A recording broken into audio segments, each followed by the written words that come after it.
Well,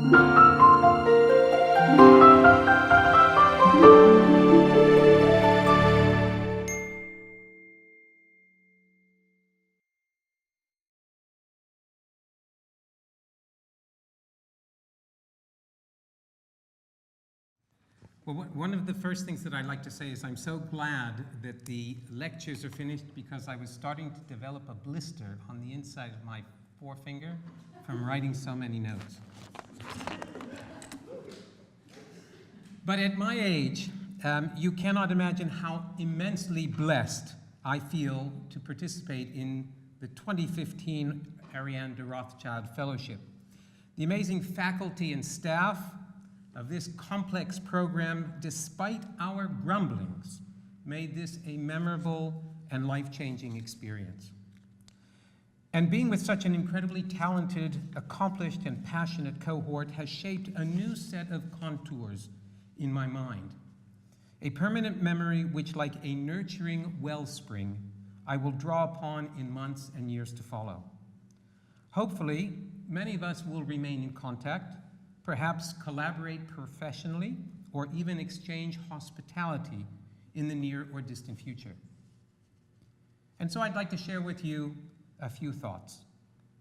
In Judaism, there is a tradition dating back at least to the 5th century Babylonian Talmud, where we find a curious rabbinic statement that 40 days before a child is born, an angel enters its mother's womb and teaches it the entire Torah.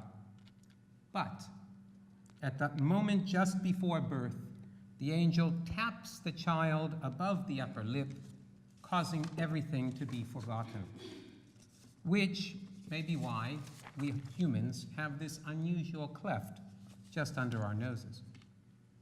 Now, the meaning of this is obviously allegorical, not to be taken literally, my wife often told me during her pregnancies.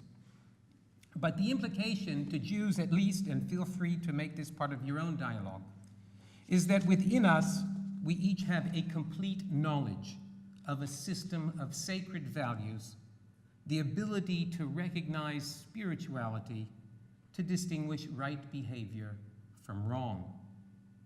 And so the process of birth, of movement, of carving out a unique niche to utilize our skills and abilities is really one of intuitive rediscovery.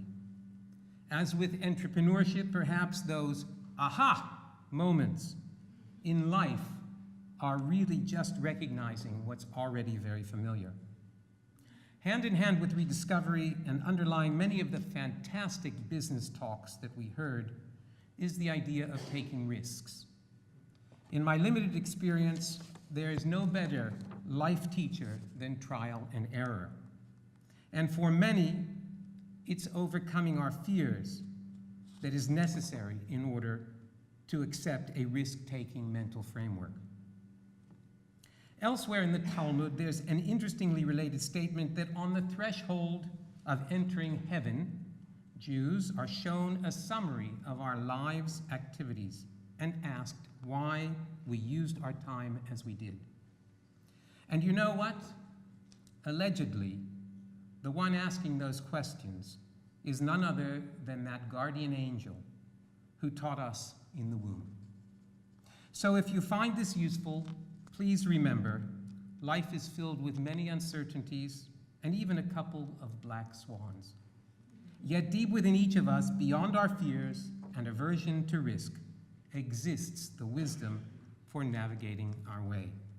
I'd like to just end with a blessing that we all continue accomplishing good things in our lives and for others, and may our individual and cumulative efforts continue to make a positive impact in helping to fix this precious world.